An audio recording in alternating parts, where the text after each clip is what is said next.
Bom, pessoal, vamos lá, vamos retomar aqui a aula, certo? Só relembrando, a gente está estudando gases, né?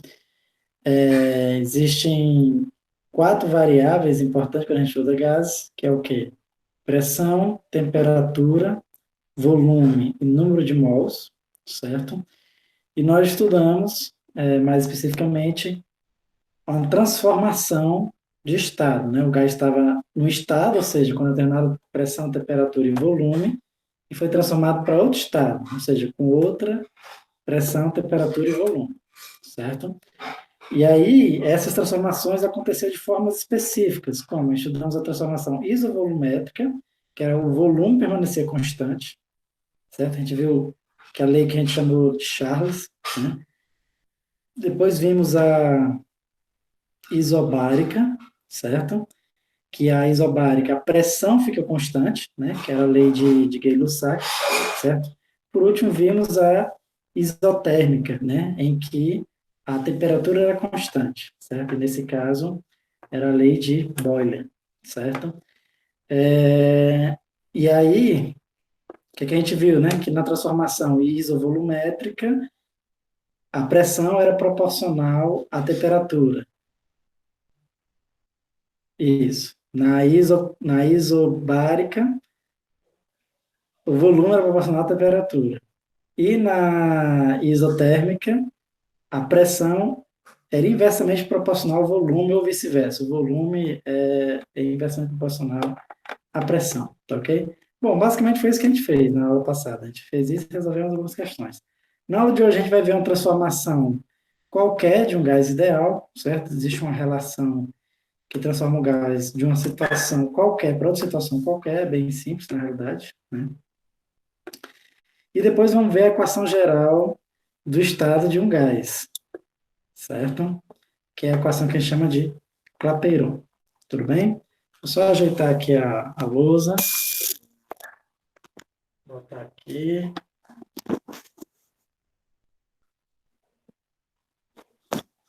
Focar.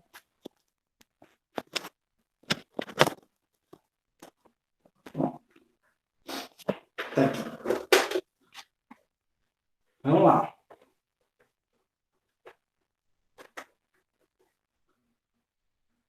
certo? Antes da gente ver essas duas relações, né? Vamos ver aqui rapidamente que é o número de mols, né? Ou quantidade de matéria, certo? Número de mols, que é uma variável importante, que eu já até falei sobre ela, que é o N, certo? É o N, né? Porque aí nas equações que a gente vai ver vai aparecer um N, importante a gente saber, certo? Então, o que acontece? O N, né, que é o número de mols, nada mais é do que uma medida de quantidade, certo? Um mol significa dizer que existem 6,022 vezes 10 a 23 moléculas, certo? Um mol, né? Tudo bem? Então, é uma medida de quantidade, digamos assim, como se fosse uma dúzia. O que é uma dúzia? Uma dúzia é o quê? 12. Uma dúzia de moléculas são 12 moléculas. Meia dúzia de moléculas são 6 moléculas, certo? Ou seja, então, e aí simplesmente definiu que um mol de moléculas, né, é uma unidade de quantidades, vão ser 6,22 vezes 10 a 23 moléculas. Ah, professor, por que que ficou desse jeito? Né? Por que que foi decidido desse jeito? É por razões históricas, né, da química, certo? Lá na química talvez você estude um pouquinho melhor, certo? Porque lá a gente identifica o que a gente chama da massa molar, certo? Que é a massa de um mol, né? E eles viram que um mol de moléculas ele segue um determinado padrão, né? Um determinado padrão de determinado peso, né? Boa tarde, Lucas. Estava só falando aqui o que é o mol, né? Que é o número de moléculas, né? Eu até apaguei, nem sei porque eu apaguei. O mol são 6,022 vezes 10 a 23 moléculas, certo? Exatamente, né? E aí fica o seguinte, e aí tem a massa molar. O que é a massa molar? É a massa dessa quantidade de moléculas, que aí depende de substância para substância, certo? Então, por exemplo, a massa de um mol, deixa eu ver aqui, de a massa de um mol do gás oxigênio, né, que é o O2, dá exatamente, aproximadamente, né, 32 gramas, certo? Aí você pega a massa de um mol de hélio, certo? De um mol de hélio, aproximadamente 4 gramas. Né? E assim você vai ver, de cada substância vai ter sua massa molar, né? Cada gás também, ó, do N2, né, do gás nitrogênio, é aproximadamente 28 gramas, certo? Então, cada gás vai ter a sua massa molar, certo? E aí, se o N é a massa de molar, né, a massa é em 1 mol, certo? E você tem a massa de uma certa substância, então você pode calcular o N como sendo a massa daquela substância dividida pela massa molar, certo? Isso aqui nada mais é do que você está dizendo que cada molécula tem uma massa, certo? E aí, a massa molar é a massa dessa quantidade de moléculas, certo? Você quer saber qual é o número de quantidades que tem essa molécula, você pega a massa e divide pela massa molar. Tudo bem? É equaçãozinha que vocês já devem ter visto lá na química, né? Mas a gente pode ser útil aqui para a gente na física também. Certo? Basicamente, isso é a massa molar. Certo? Isso aqui é a massa molar, né? O Mzão, que é a massa desse determinado número de moléculas, né? O nó dessas moléculas. Tudo bem? Então, vamos lá. E aí, o que foi que o pessoal descobriu, certo? Quando combinou aquelas várias transformações que a gente viu, né? O pessoal achou que a gente chama da equação de estado, certo? De estado do gás ideal. Certo? Ou seja, como aquilo que eu falei, né? Aquelas três variáveis, pressão, volume e temperatura, certo? E o N também, né? Perdão, 4 variáveis, de dado gás, elas sempre se relacionam de alguma forma. Certo? Ou seja, se você induzir uma determinada quantidade de gás a um determinado volume e a uma determinada pressão, essas três variáveis vão determinar a temperatura que ela vai ter. Certo? Quando ela estiver em equilíbrio. Tudo bem? E essa relação que existe nessas 4 variáveis, a gente chama de equação de estado. Né? Por quê? Porque 3 delas determinam a quarta. Tudo bem? Então, essa equação de estado, também conhecida como equação de Clapeyron, né? Em homenagem ao físico francês, certo? E ela é mais ou menos, ela combina todas aquelas outras leis que a gente viu, né? Lei de Boyle, lei de Charles e Gay-Lussac, certo? Você consegue mostrar, ó, que a pressão vezes o volume de um gás ideal, certo? Vai ser o número de mols vezes a constante universal dos gases perfeitos, esse R aqui, vezes a temperatura. Certo? Então, essas 4 variáveis aqui, né, elas sempre vão obedecer essa relação. Se você fixar 3 dela, a quarta está determinada. Certo? Vamos supor que eu fixo o volume, eu fecho o gás no determinado volume, uma certa quantidade do gás, e eu induzo uma determinada temperatura naquele volume, né, uma temperatura fixa. Se eu deixar o gás entrar em equilíbrio e for medir a pressão vai estar exatamente aquele valor específico. certo? Lembrando, pessoal, que isso aqui é a equação dos gases ideais, certo? Os gases reais, a equação, às vezes você consegue algo parecido com isso, né? Eu não vou lembrar a equação dos gases reais, né? Mas tem um termo aqui, V sobre A, aqui também tem outro termo aqui da pressão, tudo bem? Acho que a gente nem estuda no ensino médio, né? Mas para os gases reais, né, por exemplo, um O2, um N2, né, como a gente viu, um vapor de água também, tá? Uma forma de gás, pode ser também, certo? Eles não vão obedecer exatamente essa equação, né? Eles vão obedecer naquele limite que eu falei para vocês, né? Todo e qualquer gás, quando a pressão tende para zero, ou seja, quanto menor a pressão, mais ele vai tender para um gás ideal, certo? Mas existe a relação dos gases reais também, né?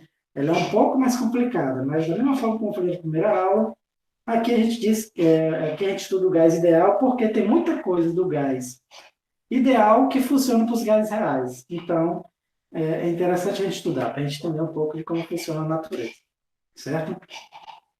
Então, eu sempre vou ter essa relação, né? Pressão, volume, né? Número de mols, temperatura. Isso aqui a gente já sabe. O que tem de novo para a gente aqui é esse R, né? Como eu falei para vocês, o R é a constante universal dos gases perfeitos. Ou gases ideais, mesma coisa, certo? Perfeito. E ela tem um valor fixo, né? Na verdade, isso aqui a gente pode determinar, se você usar a física estatística, né? Para uma porrada de partículas se movimentando aleatoriamente, você consegue determinar esses valores, né? Então, no SI, o R é 8,3144, certo? A unidade do R é, deixa eu ver aqui, no SI vai ficar, no SI é Joule por Kelvin mol, certo? Ou, né, você pode só ver daqui assim, ó. Pode fazer assim também, ó. Pascal, certo? Metro cúbico, que é a unidade de pressão vezes a unidade de volume, dividido por Kelvin, que é a unidade de temperatura, vezes mol, que é a unidade de quantidade de matéria, certo? Tudo bem? Então, esse é o valor do R no SI. Naturalmente, se você for usar esse valor de R, o que acontece? Tudo vai ter que estar no SI. A pressão vai ter que estar em Pascal, o volume tem que estar em metro cúbico, temperatura sempre vai ter que estar em Kelvin, certo? Sempre. E o N é o número de mols. Tem outra unidade de R também, que é bastante utilizada, que você usa ele como sendo 0,082,057. Certo? Deixa eu apagar, deixa eu escrever aqui. É outro valor de R, só que em outras unidades. Né? 0,082. Vamos botar só até essa casa decimal, né? Depois é 0,57, mas vamos. Nas questões a gente só resolve usando até essa casa decimal, certo? Só que aqui é quando você usa a pressão em ATM, volume em litros, certo? A temperatura e a quantidade de matéria continua sendo Kelvin mol, certo? Então, dependendo de qual unidade você vai usar, você pode usar qualquer um dos dois valores, né? O Lucas perguntou o seguinte, mas como é que chega em joules por Kelvin também? Na verdade, o joule você não chega por Kelvin. O joule você chega nesse produto aqui, ó. Pascal vezes o metro cúbico é a mesma coisa que joule. Certo? Se quiser, a gente chega aqui, ó. Chega aqui para você. O que é Pascal? É Newton por... Pascal é Newton por metro quadrado, né? Porque pressão é força dividido por... É força dividido por área, né? Pressão, força dividido por área, vezes metro cúbico, aqui fica fácil, né? Cortei um metro cúbico, um metro quadrado por metro cúbico, então fica newton vezes metro, e newton vezes metro é exatamente o joule, né? Ou seja, pascal vezes metro cúbico é a mesma coisa que joule, tudo bem?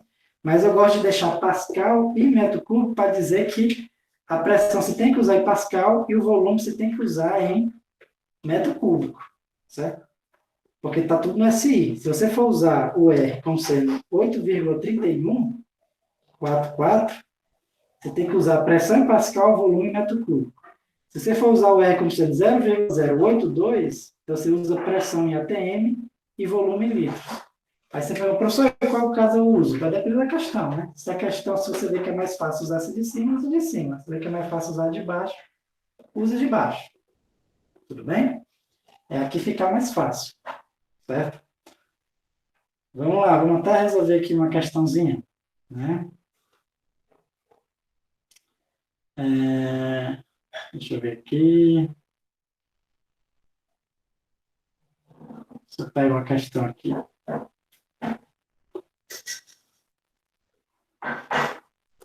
Vou fazer a questão 37 do livro. Questão 37, da página 96. Vou botar aqui. Eu vi o seguinte. 3 mols, então já me deu o N, né? O N, 3 mols de hidrogênio, ou seja, gás de hidrogênio, considerado um gás ideal, são encerrados num recipiente de volume, então o volume é 4,1 litros. Certo? A temperatura de 127 graus Celsius. Sendo R igual a 0,082, né? ATM, litro por Kelvin mol, certo? Constante universal dos gases perfeitos, determine item A, vamos botar aqui, a pressão exercida pelo gás, certo? Nessas condições. Item B, a massa do hidrogênio presente, certo? Ele quer saber a massa, dado que a massa molar do hidrogênio, aquele IMzão, é 2 gramas.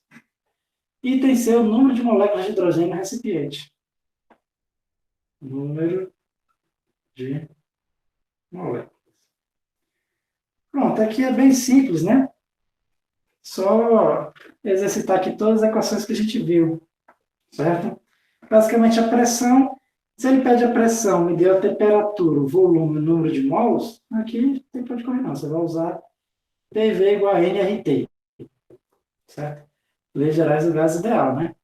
P é o que eu quero saber, o V 4,1, o N 3, o R 0,082 e a temperatura, né? Não posso botar 127, né? Porque tem que ser em Kelvin, né? Então, faço 127 mais 273. 400. Certo, pessoal? Tem que somar aqui 273 para obter em Kelvin. Certo? E aí é 400. Ok?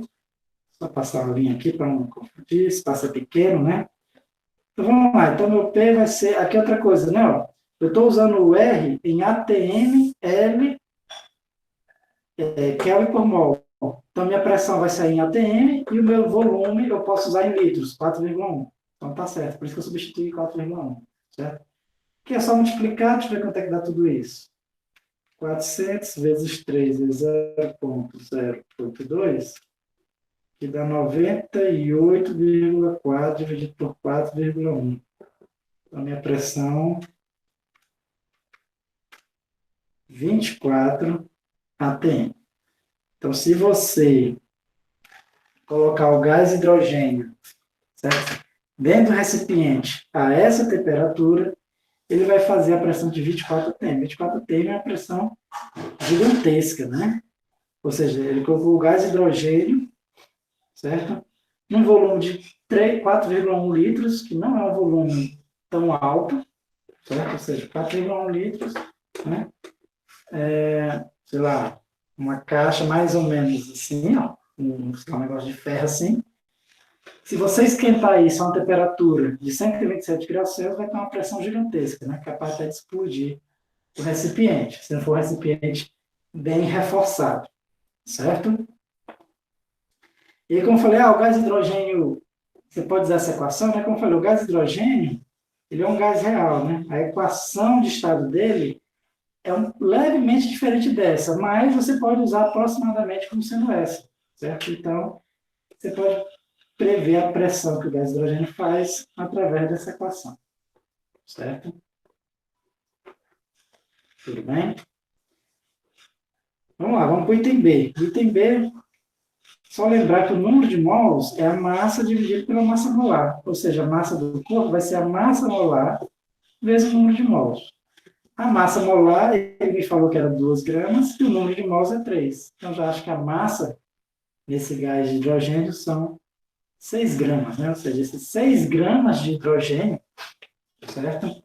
Nessa caixinha aqui, gera aquela pressão gigantesca de 24 atm, né? Como eu falei, é uma pressão gigantesca, certo? Para um recipiente aguentar, tem que ser bastante reforçado, certo? E por último, o número de moléculas, né? O número de moléculas é fácil também.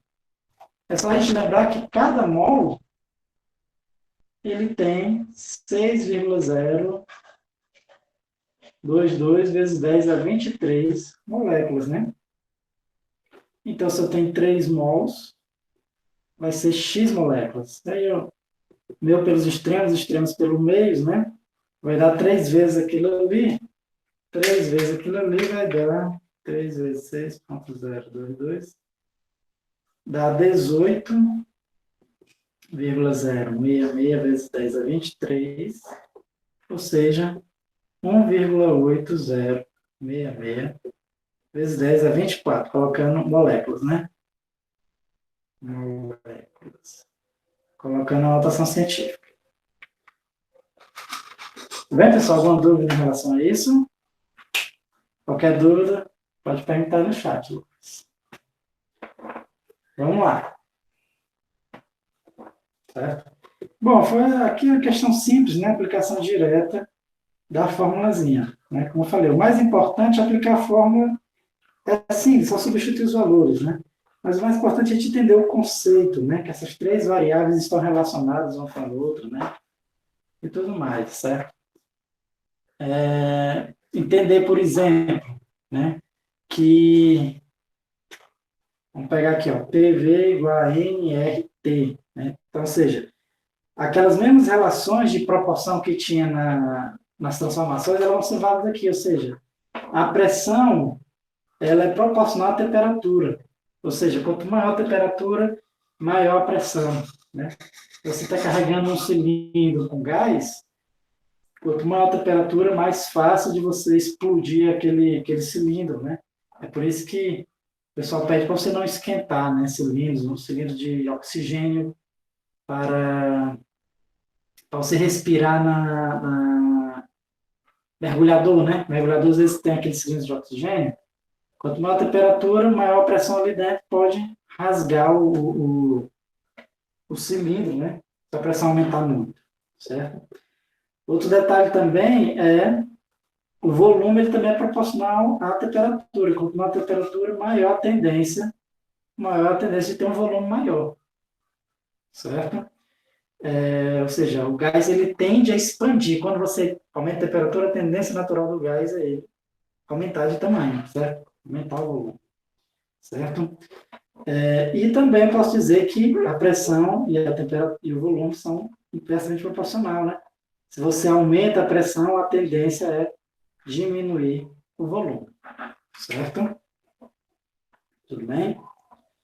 Por essa equação aqui geral, a gente pode ver isso aí, certo? Dessa equaçãozinha aqui, a gente pode tirar o seguinte ainda, né? Lembra que a gente pressupôs que uma transformação é o quê? O gás tinha uma certa pressão, o volume e a temperatura, e iria para outra pressão, outro volume e outra temperatura, certo? Só que a gente sempre analisou casos em que uma dessas três era constante, certo? Agora a gente pode analisar o caso em que as três variam. É só eu observar o seguinte dessa equação, né? Se eu passar o t dividindo, pode ser o seguinte, que é P vezes V dividido por T vai ser N vezes R, certo? Só que esse N vezes R, ele é o quê? Uma constante. Se o gás não escapar, ou seja, se o N não diminuir ou aumentar, certo? Esse aqui é uma constante, né? Se o N variar, você ainda pode passar para o lado de cá, né? E aí você ainda acha uma relação parecida, né? Mas geralmente a gente não analisa casos em que o N varia, certo? A gente analisa casos em que o N é constante. Ou seja, essa divisão é constante. Ou seja, eu posso dizer que essa aqui, ó, N1, P1, P1 sobre T1, vai ser igual a P2, V2 sobre T2, que é igual ao N vezes R. Ou se eu pegasse outro valor qualquer também, sempre seria constante, certo? Então, na realidade, pessoal, esse aqui é o que a gente chama da equação da transformação geral do gás. Essa equação aqui de um gás ideal, né? Você pode usar para qualquer transformação que o seu gás ideal sofra, certo? Não só para isotérmico, isobárico ou isocórico. Você pode usar também para elas, né? É tanto que ela vai se transformar naquelas equações, né? Então, se o volume for constante, o V1 corta com V2, como é que fica? P1 sobre T1 igual a P2 sobre T2, que é a equação de Charles, né? Se a pressão for constante, corto pressão aqui, vai ficar V1 sobre T1 igual a V2 sobre T2, que é a equação de Gay-Lussac, que a gente tinha visto. Se a temperatura for constante, corto temperatura aqui e aqui, vai ficar P1V1 igual a P2V2, que é a equação de Boiler, né? Então, ou seja, essa equação envolve essas três e, na verdade, envolve todo e qualquer caso, certo? Então, por isso que eu falei que não precisa decorar essas três, decora só essa e pronto, certo? O Lucas perguntou o seguinte, só dá para aplicar caso o N for constante o tempo todo? Exatamente, só pode aplicar essa aqui se o N for constante, ou seja, se não escapar gás.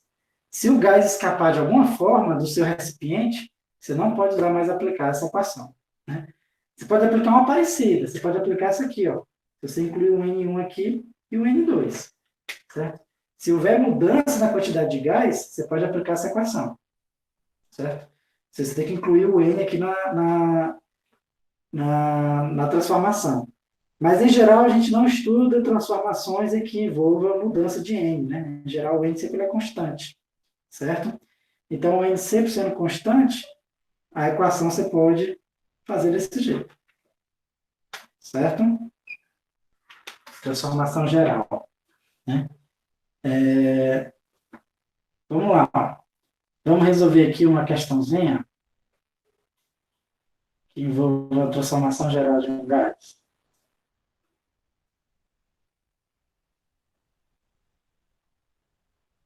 Ver se tem aqui alguma questão.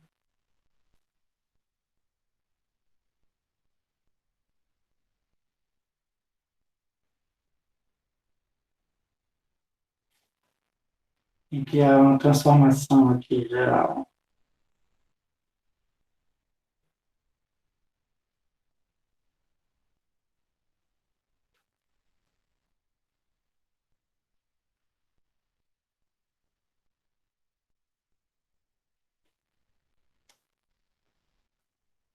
O livro não dá nenhum exemplo de uma questão que há uma transformação geral, mas a gente pode pensar em um aqui, certo? Deixa eu apagar aqui.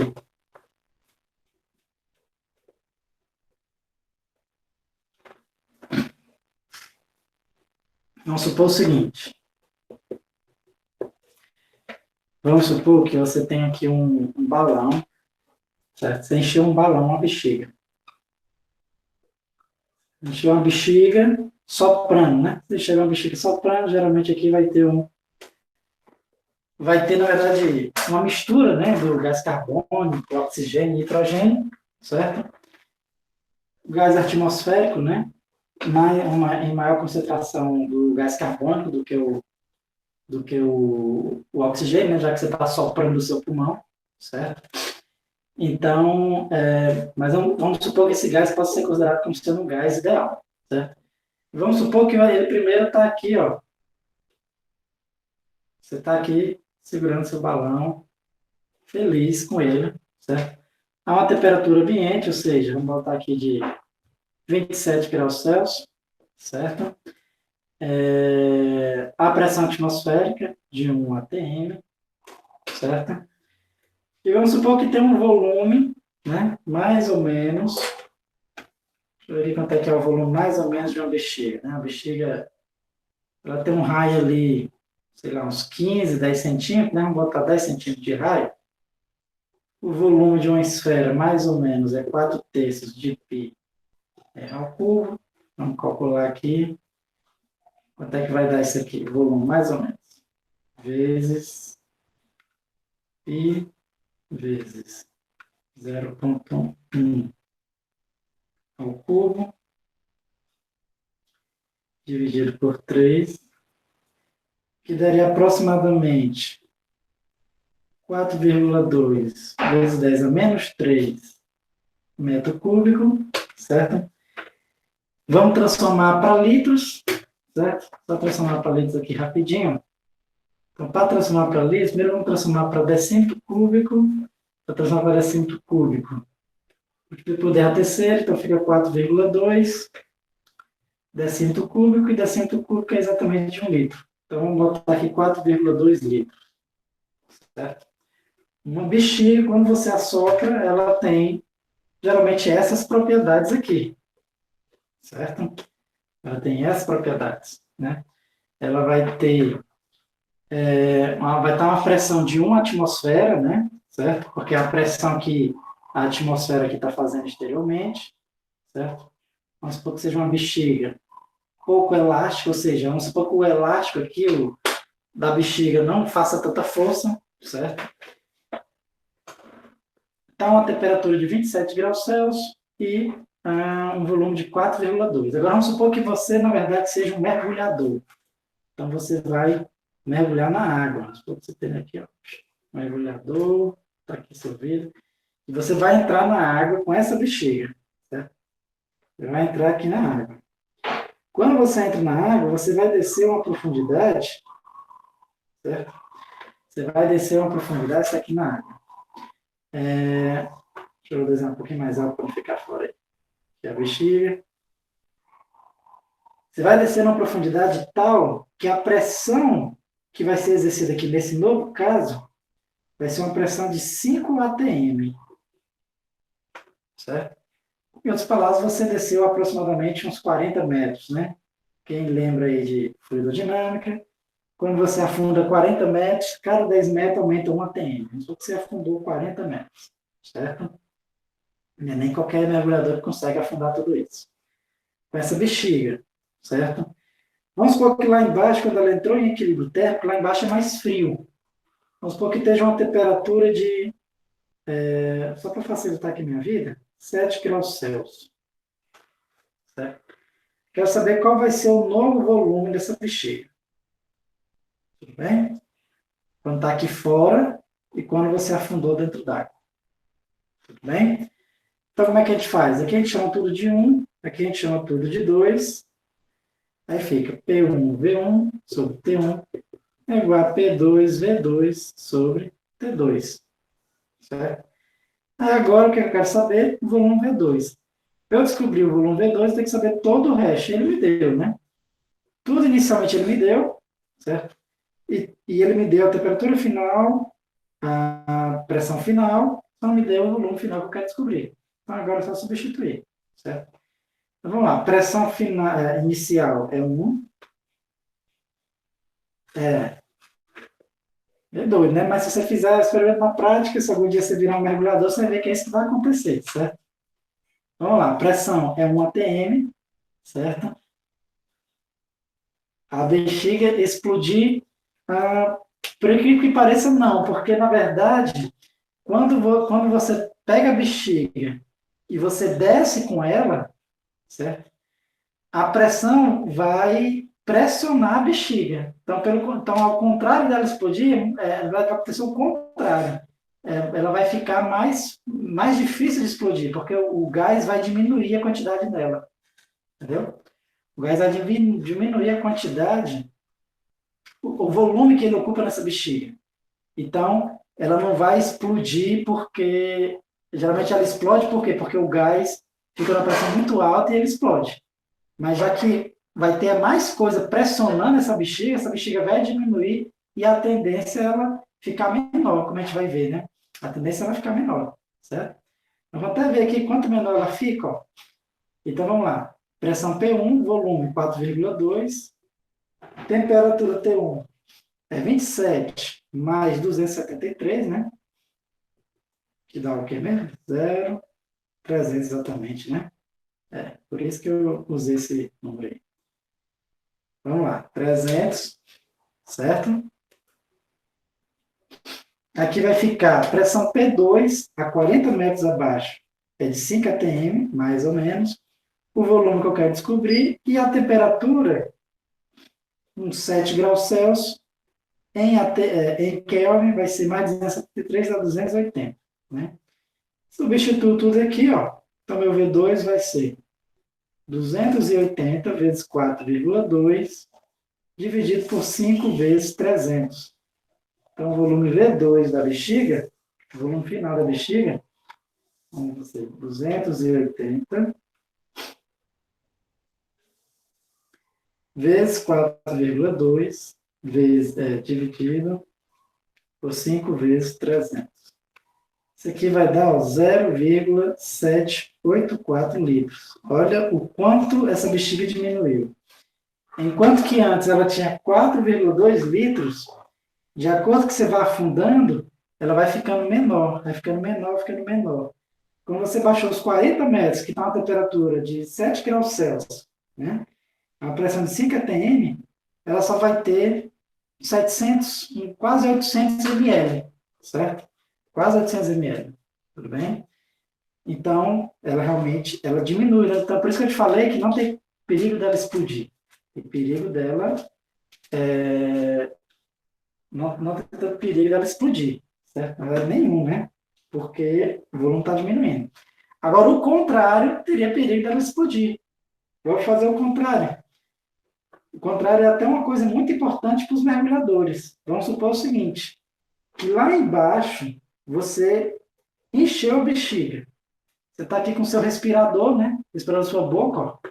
Você tirou o respirador da sua boca, encaixou aqui na bexiga, a bexiga foi enchendo. Certo? Foi enchendo. E aí, vamos supor que está a mesma pressão, né? P2 aqui de 5 atm, certo? Tá a mesma temperatura, vamos botar aqui a temperatura T2 de 7 graus Celsius. E agora vamos supor que você encha até esse volume aqui que ela tinha, de 4,2 litros. E agora, com essa bexiga cheia, você começa a subir, certo? Então, agora você está com essa bexiga cheia, você vai começar a subir. E eu quero saber agora qual vai ser o volume quando você chegar lá na superfície, lá em cima, né? Mesmo procedimento, ó. P1, V1 sobre T1 é igual a P2, V2 sobre T2, certo? Então, o que acontece? P1, 1, V1 que eu quero descobrir, T1, 300. P2, 5, T2, 200, opa, V2, né? 4,2, dividido por T2, que é 280, certo? Então, vamos lá, meu V1 vai ser, eu vou fazer logo o cálculo aqui rapidinho, né? Multiplico 300 ali, sai multiplicando tudo, divide, vai dar o quê? 300 vezes 5 vezes 4,2, dividido por 280, daria 22,5 litros. Agora sim, ela iria explodir, né? Você perguntou se ela ia explodir na hora que estivesse descendo. Na verdade, ela vai explodir se você encher uma bexiga lá embaixo e subir com ela, aí sim ela vai explodir. Porque quando ela chegar lá em cima, a tendência desse gás que está aqui, certo? É ele ocupar um volume de 22,5 litros. Então, ele vai querer ocupar um volume de 22,5 litros. Mas se a bexiga não for resistente o suficiente para expandir a esse tamanho, o que vai acontecer com ela? Vai papocar, né? Gerar papoca. Certo? Na realidade, pessoal, é por isso que na, no mergulho, né? Eu já fiz algumas aulas de mergulho, né? Você não pode ficar alterando a, a sua profundidade sem respirar, né? Vamos botar aqui um nadador, um cilindro aqui um mergulhador, certo? Aqui um mergulhador, está com cilindro. O que acontece? O que é perigoso no mergulho? Né? Lembra que eu estava tendo aula de ficar morrendo de medo. Você não pode alterar muito a sua profundidade sem respirar. Por quê? Porque se você parar de respirar, o seu pulmão vira uma bexiga. O gás está aqui dentro preso. Você parou de respirar, o gás está preso. Certo? Então, você parou de respirar, o seu pulmão virou bexiga, com gás preso. Se você variar de profundidade, vai acontecer o que aconteceu com a bexiga. Certo? Se você se aprofundar, aí não tem tanto problema, o seu pulmão, a tendência do seu pulmão é diminuir, certo? Como uma bexiga diminuiu. Mas se você subir, a tendência do seu pulmão é o gás tentar, tentar aumentar o seu pulmão. Só que aqui tá, o nosso pulmão não foi criado para aumentar demais. Ele expande, né? Nossa respiração, a gente aumenta e diminui o nosso pulmão. Mas aí que tá, se aumentar demais, pode gerar como se fosse romper algumas veias, né? Algumas artérias e veias que tem no pulmão, certo? Então, por isso que no mergulho você não pode, em momento algum, parar de respirar. Por quê? Porque se você parar de respirar, quer dizer, se você nunca parar de respirar, isso aqui sempre vai ter uma válvula de escape, digamos assim. Então, se você subir muito rápido, o pulmão ele não vai explodir, né? Mecanicamente, ele vai simplesmente não vai aumentar indefinidamente, né? O gás não consegue mais aumentar o pulmão e acaba saindo forçadamente dele. Apesar de que isso também não é desejável, né? Nunca é bom você variar abruptamente de profundidade, né? Certo? Porque mesmo assim ainda pode gerar alguma coisa, tudo bem? Então, ou seja, todo momento você tem que estar respirando, todo momento, certo? Porque era uma coisa que eu ficava mais de medo, né? Vai que eu deixo respirar, eu vou morrer aqui, né? Só por curiosidade, vamos supor que você deixe cair aqui o respirador. Aí você fala, professor, deixei cair o respirador. Como é que eu vou conseguir respirar se o bicho sair de respirar? Né? Que é uma coisa que a gente pratica na hora de mergulho. Né? Na hora que você está mergulhando, às vezes acontece de isso aqui enganchar em algum lugar e ele sai da sua boca e você tem que recuperar para respirar. Certo? Então, se esse negócio saiu da sua boca, naturalmente você não vai conseguir respirar puxando água. Então, o que você tem que fazer? Você tem que ficar direto soltando bolhas da sua boca, direto. Você nunca pode prender o seu pulmão, certo? A mudança brusca causa doença de descompressão, né? A doença de descompressão é isso mesmo, é exatamente isso, né? E aí, por mais que você não consiga respirar, se o respirador saiu, né? Se o respirador começou a boiar aqui, certo? Que é um negócio que a gente pratica, né? Uma das habilidades que a gente pratica, a gente diz, né? Você tem que sempre ficar direto soltando as bolhas, né? Sempre, certo? E aí, por isso que, exatamente por isso, né? Porque senão você fecharia o seu pulmão, você fechar o seu pulmão em uma corrente de água e levar lá para cima, seu pulmão, você vai ter exatamente essa doença, a doença da descompressão, né? Vai romper alguns vasos sanguíneos do seu pulmão. Só olhar se não vários, tudo bem? Tudo isso por causa do estudo de gás, né? Só por curiosidade, pessoal, também tem outro problema, né? E aí já não é mais por causa do nosso pulmão, é por causa das nossas veias mesmo, que é por causa do N2, né? O nitrogênio, certo? O nitrogênio é um gás que a gente respira e que ele entra no nosso corpo, mas ele é inerte. Da mesma forma que ele entra, ele sai, né? A gente não faz nada com ele. E é o gás que a maior parte do gás atmosférico é o nitrogênio, certo? Sendo que ele acaba diluindo no nosso sangue, certo? O gás nitrogênio acaba diluindo no nosso sangue. E o que acontece? Quando você está lá embaixo, né, no cilindro, esse cilindro ele não é só o O2, ele é gás atmosférico mesmo. Então ele tem o O2 mais o nitrogênio mais alguns outros gases aí que formam o gás atmosférico. E o que acontece? Quando você respira muito tempo lá embaixo, certo? O gás, esse gás atmosférico que tem dentro do tanque, você acaba diluindo mais o nitrogênio no seu sangue do que você tivesse aqui na superfície, certo? E aí o que acontece é que é o seguinte, é que se você subir muito rapidamente, o que pode acontecer é que esse gás que está diluído no seu sangue, ele pode se transformar, ele está dissolvido no sangue, ele pode se transformar em gás de uma vez, gerando bolhas no seu sangue, certo? E isso gera outra doença do mergulho, certo? Outra doença que tem que tomar cuidado do mergulho. Então, assim, se algum dia você for mergulhar, você vai ver que existe uma tabela, né? Se você mergulhar mais do que 18 metros, mais do que esse aqui, você não pode subir de uma vez. Você tem que ir subindo e parar um determinado tempo, numa determinada altura. Aí depois sobe mais um pouco. É sempre de 5 em 5 metros. Você sobe 5 metros, aí você para um tempinho aqui naquela altura, depois sobe mais 5 metros, para um tempinho naquela altura. Você não pode subir de uma vez. Se subir de uma vez, pode ser que o nitrogênio vire bolhas no seu sangue e aí, né, bolhas onde é para ter sangue, coisa boa não vai dar. Tudo bem? Alguma dúvida em relação a isso aí, Lucas? Pronto, vamos fazer o seguinte. O que acontece? Só falta 10 minutos para dar uma hora, né? Então, o outro conteúdo que eu tenho a dar, que é termodinâmica, eu não vou começar a dar hoje, certo? Porque senão não dá para terminar.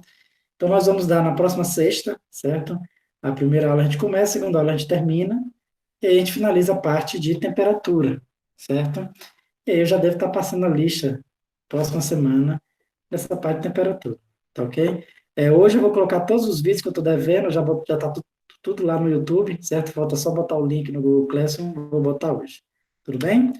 Então, por hoje a gente fica por aqui, certo? É, mas está tranquilo, de qualquer forma você pode ver os vídeos gravados, certo? Vai estar todos lá no Google Classroom hoje, certo? E aí a gente fica por aqui, então desejo aí um bom final de sexta para você, Lucas, um bom final de semana e até a próxima sexta, certo? Bom final de semana, até mais, né?